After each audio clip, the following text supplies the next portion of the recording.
Another round. काही दिवसांपूर्वी social मीडियावर हा व्हिडिओ व्हायरल होत होता. हा व्हिडिओ होता रक्षित चौरसियाचा. होळीच्या रात्री रक्षितनं आपल्या मित्राच्या गाडीनं 8 जणांना उडवलं. त्यात एका महिलेचा जागीच मृत्यू झाला तर इतर 7 जण गंभीर जखमी झाले. आपल्या हातून इतका भयंकर अपघात झालेला असतानाही रक्षितच्या चेहऱ्यावर त्याचा कसलाही पश्चाताप नव्हता. बोनेटचा चक्काचूर झालेल्या गाडीतून रक्षित खाली उतरला आणि रस्त्यावर मोठमोठ्यानं ओरडत सुटला. यावेळी तो निकिता नावाच्या एका मुलीचं नाव घेत होता. ओम नमः शिवाय, ओम नमः शिवाय असंही ओरडत होता. पण गाडीतून उतरल्या उतरल्या एखादी घोषणा दिल्यासारखं तो जोरात ओरडला, अनदर राऊंड. त्याच्या या ओरडण्यावरून त्याला नक्की काय सांगायचंय हे कळत नव्हतं. तो नक्कीच दारूच्या नशेत हे सगळं बरळत असणार असं तिथे असलेल्या लोकांना वाटलं आणि त्यांनी रक्षितला चांगला चोप दिला.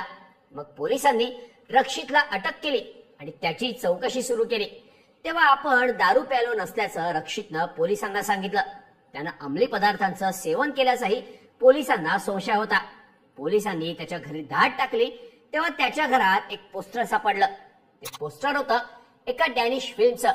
त्या फिल्मचं नाव होतं अनदर राऊंड. त्यामुळं अपघातानंतर रक्षितच्या अनदर राऊंड ओरडण्याचं कनेक्शन हे डेन्मार्कच्या या डॅनिश फिल्मशी असल्याचं आता सांगितलं जात आहे. त्याचं कारण म्हणजे या फिल्मची स्टोरी.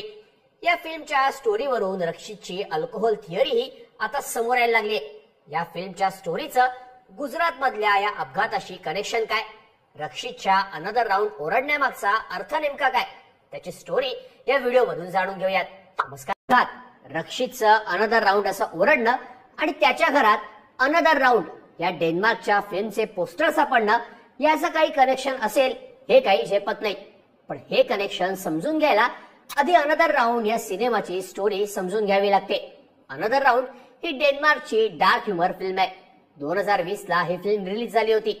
अनदर राऊंड फिल्मला 2021 सालचा बेस्ट इंटरनॅशनल फिल्मचा ऑस्कर अवॉर्डही मिळाला होता. यासोबतच दिग्दर्शक थॉमस विंटरबर्ग यांना बेस्ट अचीवमेंट इन डिरेक्टिंगचं नॉमिनेशनही मिळालं होतं.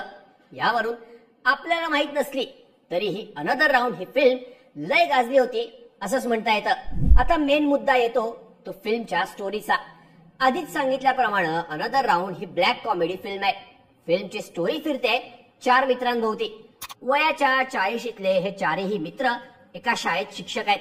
मार्टिन इतिहासाचा शिक्षक आहे. मार्टिनला वाटतंय त्याचं आयुष्य अतिशय बोरिंग आहे.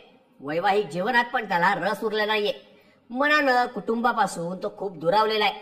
पण बायकोवर त्याचं प्रचंड प्रेम आहे.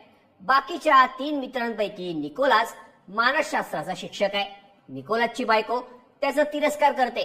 संगीत शिक्षक पीटर आणि खेळाचा शिक्षक टॉमी या दोघांच्याही आयुष्यात उदासीनता ठासून भरलेली असते. थोडक्यात कोणीही आपलं काम आणि आयुष्य एन्जॉय करत नसतं.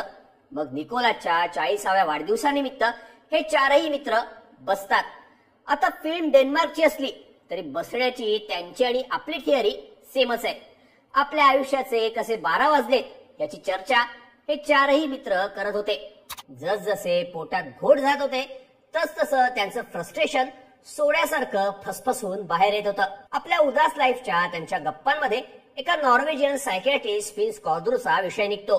फिन्स कॉर्द्रूनं अल्कोहोल आणि मानवी शरीर यावर अभ्यास करून एक निष्कर्ष काढलेला आहे. मग त्यांची चर्चा या सिरियस टॉपिक कडे शिफ्ट होते. पण मार्टिनला मात्र त्यात रस नसतो. माणसाच्या रक्तामध्ये जन्मतःच 0.05% अल्कोहोलची कमतरता असते. पण जो माणूस ही कमतरता भरून काढतो आणि 0.05% अल्कोहोलची लेवल कायम ठेवतो तो माणूस जास्त क्रिएटिव्ह आणि रिलॅक्स राहू शकतो. या फिल्मच्या शोधावर हे सगळं डिस्कशन करत होते आणि आपल्या शरीरातली अल्कोहोल लेवल 30, 60, 90 न वाढवत होते.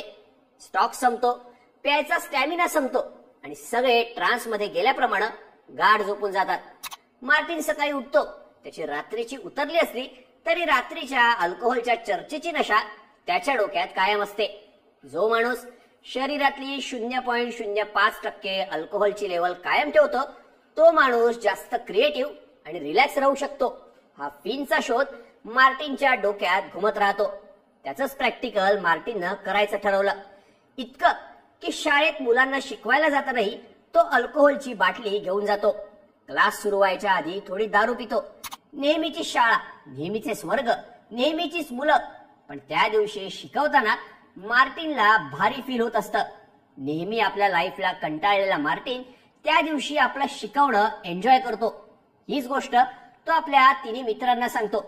मी माझ्या रक्तामधली 0.05% अल्कोहोल लेवल मेंटेन केली, त्यामुळं माझा आजचा दिवस खूप भारी गेला, असं मार्टिन आपल्या मित्रांना सांगतो. आधी त्याच्या मित्रांना हे पटत नाही. आपण दिवसा पण चालू केली तर आपण बेवडे होऊ असं त्यांना वाटतं. पण मार्टिननं घेतलेला फील सगळे घ्यायचं ठरवतात आणि ते सगळेच हा एक्सपेरिमेंट करायचं ठरवतात. पण ते काही नियम आखतात. फक्त दिवसाच अल्कोहोल प्यायचं, रात्री आणि विकेंडला दारूला हातही लावायचा नाही. दुसऱ्या दिवसापासून सगळेजण हा प्रयोग सुरू करतात. दिवसा दारू पितात, एका छोट्या मशीननं अल्कोहोलची लेवल चेक करत राहतात आणि हा एक्सपेरिमेंट सक्सेसफुल झाल्याचा इन्स्टंट रिझल्ट त्यांना मिळतो. जे मार्टिननं पहिल्या दिवशी फील केलं होतं तेच या सगळ्यांना रोज जाणवायला लागतं. मग हे ठरवतात की या प्रयोगाचा अजून जास्त आनंद घ्यायचा. मग हे अल्कोहोलचा डोस वाढवतात. जास्त दारू पिऊन जास्त क्रिएटिव्ह होता येईल असं त्यांना वाटतं. म्हणजे ते आपल्याकडच्या सोन्याची अंडी देणाऱ्या कोंबडीच्या गोष्टीसारखं. मग त्यांचा अल्कोहोलचा डोस 0.05 वरून 0.10 होतो. मग त्यांना शिकवायला अजून जास्त मजा येते. हे सगळे आपला नेहमीचाच विषय शिकवत असतात, पण आपला विषय हार्ड आहे हे त्यांना सारखं फील होत राहतं. पण याच फील घेण्याच्या नादात हळूहळू त्यांचा अल्कोहोलचा डोस वाढत जातो. मग ते आपला ठरलेला नियमही मोडतात आणि एका रात्री चौघेही जण जोरात दारू पार्टी करतात. आज अशी दारू प्यायची की आनंदाच्या परमोच्च बिंदूला शिवायचं, अशी प्रतिज्ञा ते करतात. चौघांनाही दारू चांगलीच चढते. बाटल्या संपतात आणि त्यांच्या पोटात कावळे ओरडायला लागतात. म्हणून ते सगळे मासे खरेदी करायला जातात. पण रात्री त्यांना कुठेही मासे मिळत नाहीत. या चौघांना नीट चालताही येत नसतं, पण काहीही करून मासे खायचेच असं ठरवून ते झोकांड्या देत बोट घेऊन मासे पकडायला जातात. या दरम्यान चौघांनाही भान राहिलेलं नसतं. रात्री ते क्लब मध्ये जाऊन पुन्हा जोरात पार्टी करतात, मासे खातात आणि मग आपल्या घरी जातात. पण या चौघांच्या आयुष्यात एक गोष्ट मात्र मिसिंग होत जाते, ती म्हणजे त्यांची पर्सनल लाईफ. चौघांचंही आयुष्य नकळत उद्ध्वस्त झालेलं असतं. दारू पिऊन आयुष्य सुधारेल, आयुष्य आनंदानं भरून जाईल असं त्यांना वाटलं होतं. पण घडलं काही उलटच. चौघही परत भेटतात आणि दारू प्यायचं सोडून द्यायचं ठरवतात. पण टॉमी मात्र दारूच्या खूपच अधीन गेलेला असतो. एकदा दारूच्या नशेत त्याचा ऍक्सिडेंट होतो आणि त्यातच त्याचा मृत्यू होतो. पण इतर तिघांच्या आयुष्यातून दारू कायमची जाते. अगदी 0.05 लेवलपेक्षाही कमी होते आणि त्यांची गाडी पुन्हा एकदा रुळावर येते. ही झाली अनदर राऊंड या फिल्मची स्टोरी. आता ही फिल्म कुठेही म्हणत नाही की आनंदी जगायचं असेल तर दारू प्या किंवा पिऊ नका. आयुष्यातला आनंद तुमच्या मानण्यावर आहे. या चौघांची गोष्ट हलक्या फुलक्या मनोरंजक पद्धतीनं या फिल्म मध्ये दाखवण्यात आली आहे. पण त्यांच्या या प्रयोगामुळे त्यांच्या एका मित्राचा मात्र जीव जातो. आता ही झाली अनदर राऊंडची स्टोरी. आता त्याचंच कनेक्शन रक्षित चौरशी यानं केलेल्या अपघाताशी जोडलं जात आहे. कारण रक्षित आपण दारू प्यालो नाही असं सांगतोय, पण त्याच्या शरीरात अल्कोहोलचं प्रमाण असल्याचं सांगितलं जात आहे. माध्यमांमध्ये असलेल्या माहितीनुसार 19 फेब्रुवारी 2025 ला रक्षित आणि त्याचे मित्र दिवसाही खूप दारू प्यायले होते. बडोदा शहरातल्या फतेहगंज इथल्या एका इमारतीमध्ये सगळे खूप दारू पिऊन दंगा करत होते. त्यामुळं काही लोकांबरोबर त्यांची भांडणही झाली होती. यावरून लक्षात येतंय की रक्षित दारूच्या आहारी खूप आधीपासूनच गेला होता. कदाचित अनदर राऊंड फिल्म मधल्या चौघांप्रमाणेच हळूहळू दारू पीत तो दारूच्या आहारी गेला असावा का, असंच कनेक्शन त्याच्या घरी सापडलेल्या पिक्चरच्या या पोस्टरवरून लावलं जात आहे. तुम्हाला या सगळ्याबद्दल काय वाटतं? रक्षितनं केलेला अपघात आणि अनदर राऊंड सिनेमाच्या गोष्टीचं खरंच काही कनेक्शन असेल का? याबद्दलच्या तुमच्या प्रतिक्रिया आम्हाला कमेंट करून नक्की सांगा.